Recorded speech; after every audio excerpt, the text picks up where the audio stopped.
When compassion speaks louder than fear, the afternoon sun casts long shadows across Unity Park, as Marcus Chen unwrapped two modest sandwiches from their brown paper bags. His work boots were caked with concrete dust from the morning shift, and his yellow hard hat sat beside him on the weathered bench. At 34, the lines around his eyes spoke of long nights and early mornings, but they softened whenever he looked at his 8-year-old son, Tyler. "Dad, look at that." Tyler pointed excitedly at a group of Zentari children playing on the quantum swing set, their blue skin shimmering as they phased in and out of visibility during their game. "They're like living holograms." Marcus smiled, remembering when such sights would have terrified him.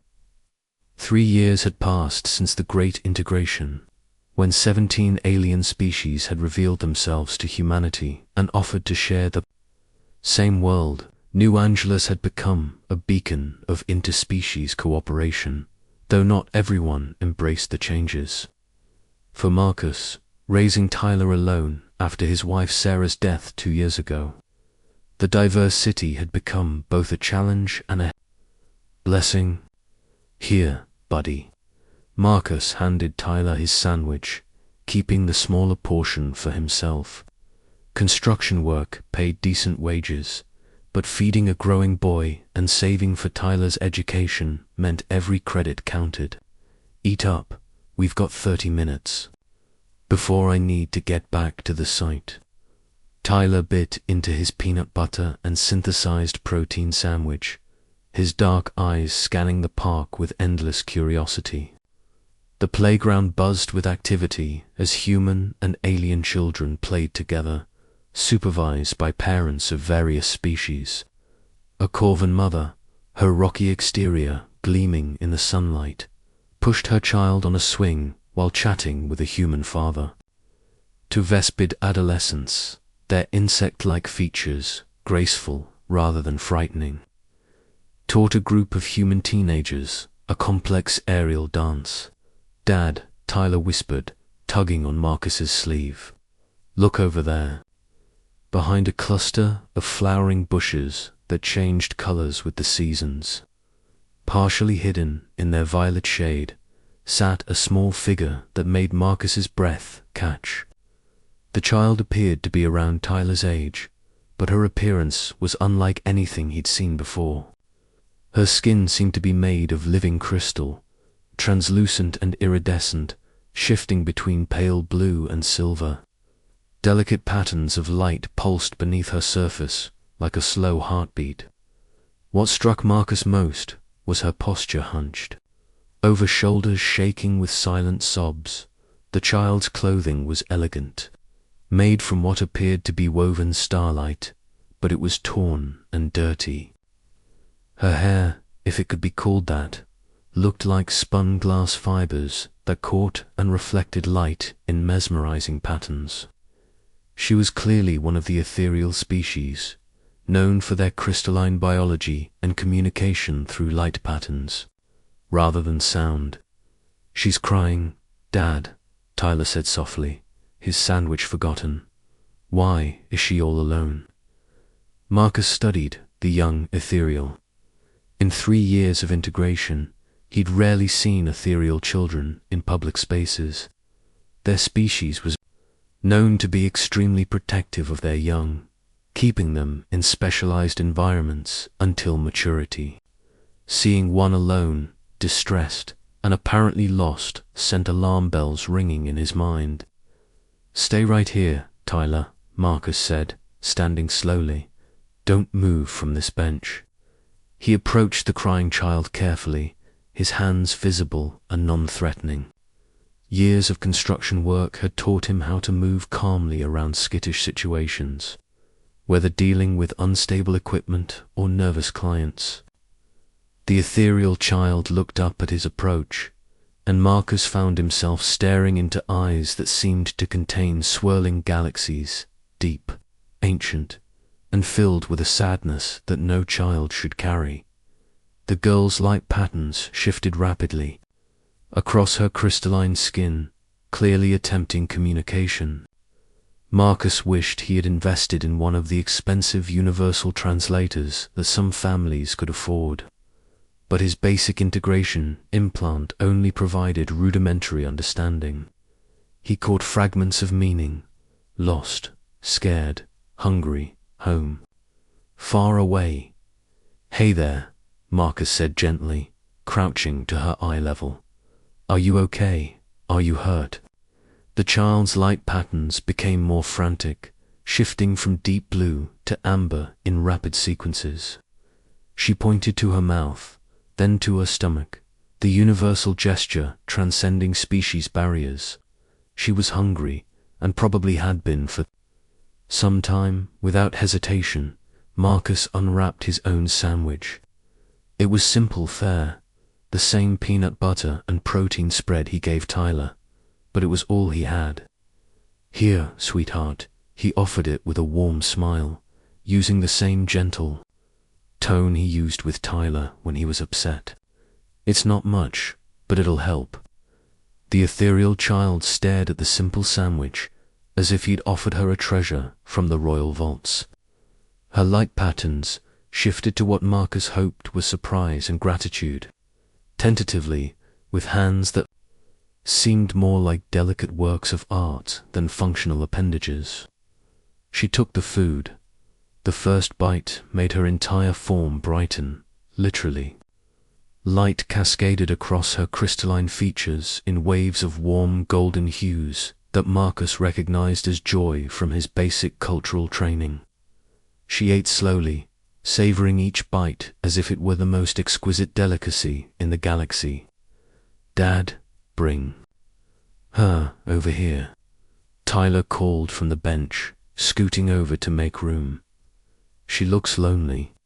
What followed was one of the most remarkable afternoons of Marcus's life.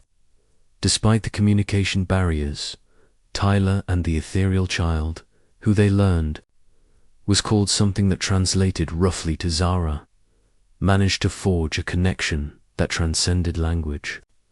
Tyler shared his sandwich without being asked, breaking it carefully in half and offering the larger piece to their new friend.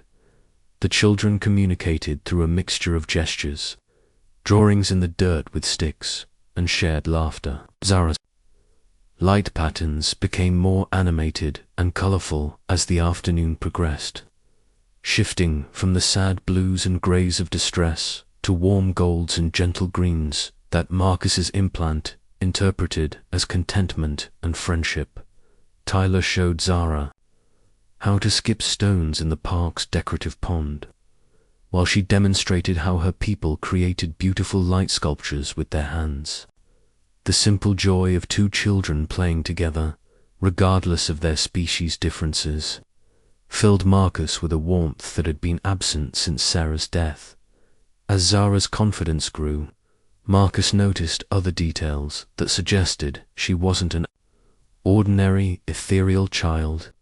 Her clothing, despite being dirty, was made from materials that seemed to bend light around them. The patterns etched into her crystalline skin were more intricate than those he'd seen on adult ethereals in the city. Most telling was the way she carried herself when she forgot to be scared, with a natural authority that spoke of high social standing. Asterisk, she's not just lost, Marcus realized, watching as Zara carefully arranged Tyler's collection of interesting rocks into a complex pattern that seemed to pulse with its own inner light. She's someone important. The afternoon stretched on, and Marcus found himself checking his unit with growing concern. He'd been late returning to work, but somehow couldn't bring himself to leave the crying child they'd found. His foreman would dock his pay, but looking at Tyler and Zara playing together, he knew he'd made the right choice. As the sun began to set, painting the sky in shades of orange and purple, a low harmonic vibration filled the air. The sensation was felt as much as heard, resonating through the ground and into their bones. Other park visitors stopped their activities, looking up at the sky with expressions ranging from curiosity to concern. Above them, the air began to shimmer, like a heat mirage. The distortion grew larger and more defined until a massive ship materialized overhead, its surface appearing to be carved from a single, enormous crystal. The vessel was beautiful beyond description, catching and refracting the sunset light into millions of rainbow patterns that danced across the park below. Zara immediately stopped playing, her light patterns shifting to rapid silver and blue sequences. That Marcus's implant translated as mother and home and found. She stood up, brushing dirt from her starlight clothing, her earlier fear replaced by resignation and something that looked like disappointment. Other park visitors began to scatter, gathering their children and belongings with the practiced efficiency of people who had learned to recognize potential danger. But Marcus found himself moving closer to Tyler and Zara instead of away, some instinct telling him that the child needed protection rather than abandonment. The crystalline ship settled silently onto the park's open field, and a ramp of solid light extended from its base.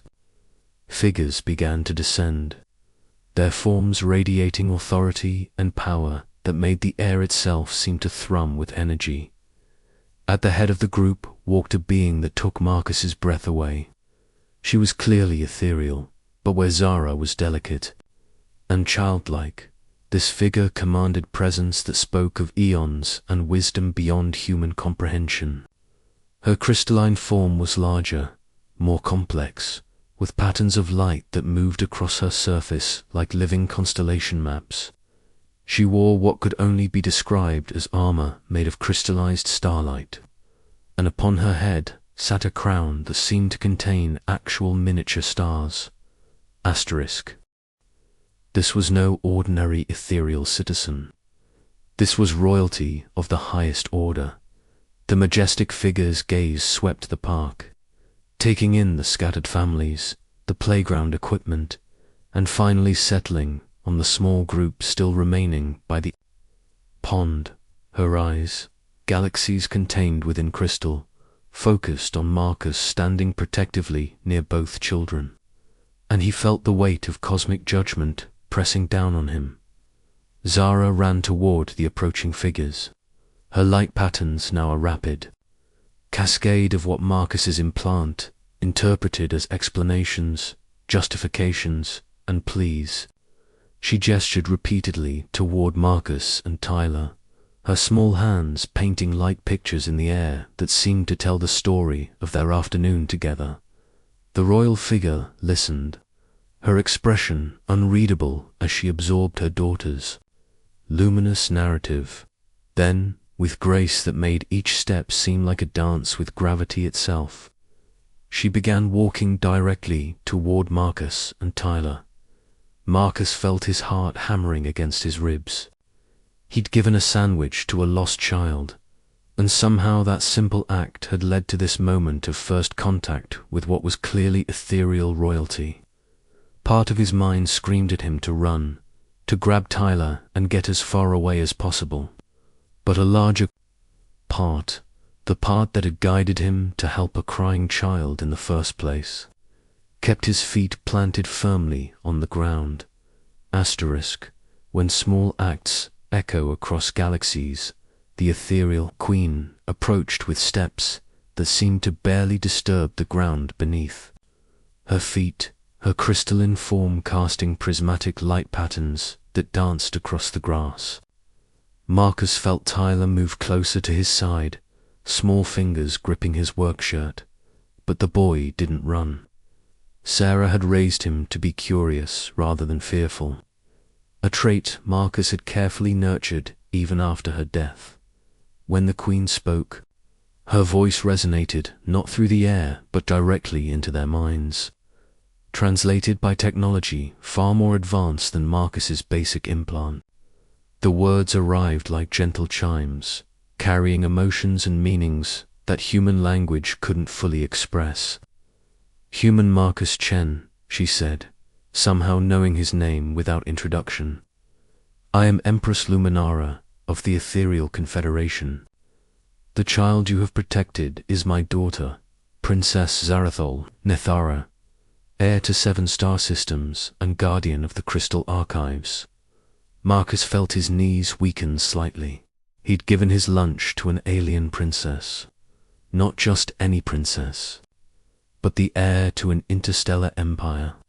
Your Majesty, he managed, unsure of proper protocol. I just saw a child who needed help. The Empress's light patterns shifted, and Marcus caught undertones of surprise, evaluation, and something that felt like approval. Behind her, other ethereal figures had arranged themselves in a protective formation, their crystalline forms pulsing with what his implant interpreted as readiness for conflict. One figure, wearing darker crystal armor, stepped forward with patterns that screamed suspicion and potential threat assessment. Commander Vex voices concern, Empress Luminara explained, noting Marcus's glance at the military figure. He questions why you aided our child when others of your species have shown fear or indifference toward our young. What did you hope to gain? The question hung in the air like a challenge. Marcus looked down at Tyler, who was staring up at the magnificent alien beings with wonder rather than fear. Then back at Princess Zara, who had moved to stand between him and her mother's guard, her small form radiating defensive light patterns. I hoped to gain nothing, Your Majesty, Marcus replied honestly. I saw a scared, hungry child. My son Tyler here was taught that when someone needs help, you help them. It doesn't matter what they look like or where they come from. That's what his mother believed, and it's what I try to teach him. Empress Luminara's patterns shifted again, this time to Hughes Marcus's implant, translated as deep contemplation and memory. She looked at Princess Zara, who immediately began projecting rapid sequences of light that painted the afternoon's events in the air between them. Marcus watched in amazement as the light show depicted his approach, the sharing of food, Tyler's friendship, and the hours they'd spent together. My daughter tells me you gave her your own sustenance, the Empress said, her mental voice carrying notes of incredulity. In our observations of your species, such behavior is uncommon. Most humans we have encountered show either fear or attempt to gain advantage when meeting ethereals, especially those of royal lineage. Commander Vex's patterns grew more agitated, projecting what felt like warnings and security concerns. Princess Zara responded with defiant flashes of gold and silver, clearly defending her new friends. Tyler, apparently unbothered by the tension, walked over to Zara and took her crystalline hand in his small human one. She was sad, Tyler said simply, looking up at the towering alien empress with the fearless honesty of childhood. Nobody should be sad alone.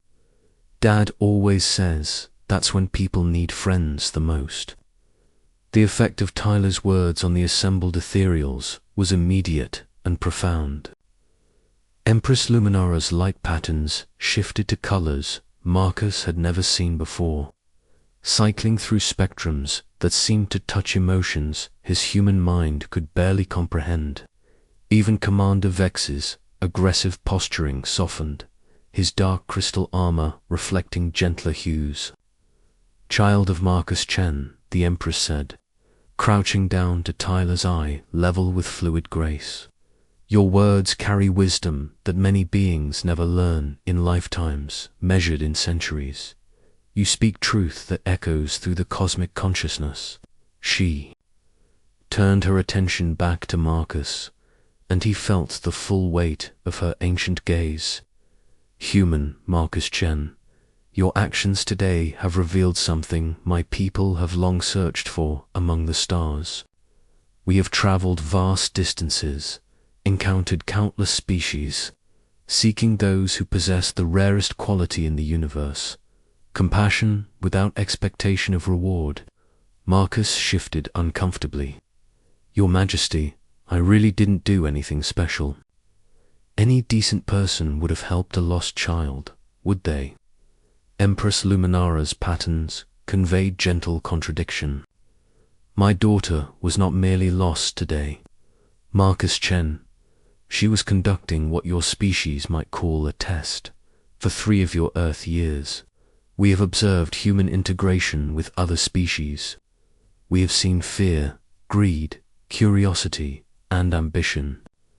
Today, for the first time, we witnessed pure compassion. The revelation hit Marcus like a physical blow, a test. But she was really crying, really hungry. The hunger and distress were real. Princess Sarah interjected, her mental voice much younger and more musical than her mother's. I had not eaten since dawn, and I was truly frightened to be alone in an unfamiliar place. But Mother sent me to observe human behavior when they encountered our kind without the filters of diplomatic protocol or potential profit. Commander Vex stepped forward, his patterns now showing something closer to respect than suspicion. In 17 previous tests, across 7 human settlements, your species has consistently failed. Some ignored our planted observers entirely. Others attempted to exploit the situation for personal gain or political advantage. Several actually caused harm through negligence or active hostility. Marcus felt a chill run down his spine. What happened to those people? Nothing harmful, Empress Luminara assured him, her patterns radiating benevolence. We simply observed and departed, marking Earth humans as unsuitable for the deeper alliance we seek. Today, however, you have shown us something different. You saw a child in need and responded with the same care you would show your own offspring. Tyler tugged on Marcus's sleeve. Dad, does this mean Zara can come play at our apartment sometime? I could show her my rock collection and my pictures of Mum. The innocent question brought a pause to the conversation. Empress Luminara's patterns shifted to softer hues as she studied Tyler's hopeful expression. Child Tyler, you speak of your mother in past tense. Has she joined the eternal light? Marcus's throat tightened. She died 2 years ago. Cancer. It's been just Tyler and me since then. The change in the ethereals was immediate and profound. Their light patterns synchronized into a harmonious glow that felt like a warm embrace. Empress Luminara rose and placed one crystalline hand on Marcus's shoulder, and he felt a deep sense of understanding flow between them. Now I comprehend the full measure of your compassion, she said softly. You were a guardian raising a child alone, yet you still had love to spare for a stranger's offspring. In our culture, such behavior marks you as Nethrel Thara, a protector of all young ones, regardless of origin. Commander Vex approached Tyler and knelt beside him, his intimidating armor now glowing with warm, friendly colors. Young Tyler, your friendship honors Princess Zerathol, Nathara, and all our people. In return, we would offer gifts worthy of such nobility. From her royal robes, Empress Luminara withdrew 2 objects that made the air around them shimmer with possibility.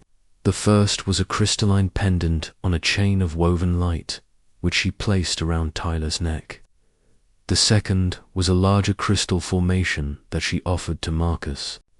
For Tyler, a communication crystal that will allow him to speak with Princess Sarah across any distance. They are now bonded as Thelamar's siblings of choice rather than birth. For you, Marcus Chen, technology that will transform your daily struggles into opportunities. This crystal contains plans for construction techniques that will revolutionize your industry and secure your family's future. Marcus stared at the gifts, overwhelmed. Your Majesty, I can't accept these. I just gave her a sandwich. You gave her hope, Princess Sarah interjected, her patterns bright with joy. You showed me that kindness exists between species without agenda or fear. That lesson is worth more than all the treasures in our vaults. Empress Luminara nodded approvingly at her daughter's words. The ethereal confederation will establish formal alliance with Earth, but not with your governments or your corporations. Our alliance is with humanity itself, represented by individuals like you who choose compassion over convenience. The implications were staggering. Marcus looked around the park, now empty except for their small group, and realized this moment would change everything, not just for him and Tyler, but for all of humanity. There's something else, Commander Vex added, his patterns now showing what Marcus interpreted as respectful determination. We would offer you a position, Marcus Chen. Our species requires cultural liaisons to help bridge understanding between our peoples. The work would be challenging but well compensated, allowing you to provide better for your son while helping to shape interstellar relations. Tyler bounced excitedly, the crystal pendant catching the last rays of sunset and casting rainbow patterns across his face. Dad, does this mean we're like space diplomats now? Marcus laughed, a sound filled with wonder and possibility. I think it means we're friends, buddy. Really, really important friends. As the ethereal ship prepared to depart, Princess Sarah hugged both Tyler and Marcus goodbye, her crystalline form warm against their skin. I will visit soon, she promised. And Tyler, I want to see those pictures of your mother. She must have been a wonderful being to raise such a compassionate child. Empress Luminara offered Marcus a final bow of respect. The universe is vast, and often cold, Marcus Chen. Today you proved that kindness can warm even the space between stars. The ethereal confederation will not forget this gift. As the crystalline ship rose into the darkening sky, becoming a point of light among the stars, Marcus sat back down on the park bench with Tyler beside him.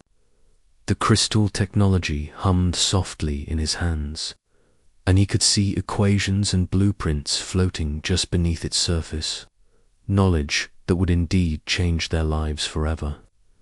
Dad, Tyler said softly, watching the ship disappear into the cosmos, do you think Mum would be proud of us? Marcus pulled his son close, feeling the weight of the communication crystal around Tyler's neck and the promise it represented. I think she'd be amazed, buddy. We helped a friend, and somehow that helped everyone. Above them, the stars seemed brighter than usual, and Marcus realized that their simple act of sharing lunch had opened doorways to possibilities beyond imagination. Tomorrow, he would contact the construction company and tender his resignation. A new chapter was beginning, not just for him and Tyler, but for all humanity. The Guardian's gift had been given freely, with no expectation of return. In the vast mathematics of the universe, sometimes the smallest acts of kindness create the largest waves of change. As they walked home through the quiet streets of New Angeles, Tyler's crystal pendant glowed softly with incoming messages from his new friend among the stars, and Marcus Chen understood that compassion truly was humanity's greatest superpower. The future had never looked brighter. **